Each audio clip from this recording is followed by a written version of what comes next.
మనం అధికారంలోకి వచ్చిన తర్వాతే మన దగ్గర అన్ని సంస్థలు ఎవరికి ఏం చెప్పాలన్నా కల్తీ జరిగిందని ఎప్పుడు తెలుస్తుంది?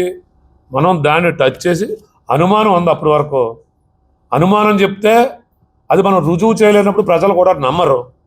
ఈరోజు మన కూటమి ప్రభుత్వం అధికారంలోకి వచ్చిన తర్వాత ఆ అనుమానాన్ని నివృత్తి చేసుకోవడానికి ఏదైతే కల్తీ లడ్డు కానీ నెయ్యి కానీ ఏదైతే ఎన్డీడీబీకి కానీ ఎన్డీఆర్ఐకి కానీ నేషనల్ డైరీ డెవలప్మెంట్ బోర్డుకి కానీ నేషనల్ డెవలప్మెంట్ రీసెర్చ్ ఇన్స్టిట్యూట్కి కానీ పంపించినప్పుడు వారు ఇచ్చిన నివేదిక ఆధారంగా మళ్ళీ సిట్కి రికమెండ్ చేసి సిట్ ఇచ్చినటువంటి నివేదిక ద్వారా మరి ఈరోజు వైసీపీ నాయకులు మీరు చేసింది తప్పు అంటే తిరిగి వారే దొంగను దొంగ అన్నట్టు ప్రశ్నిస్తూ ఉన్నందుకే మేము ఇంత పెద్ద ఎత్తున ప్రజలకు తెలియటం కోసమే ప్రజలకి తెలియజేయవలసినటువంటి అవసరం ఉంది.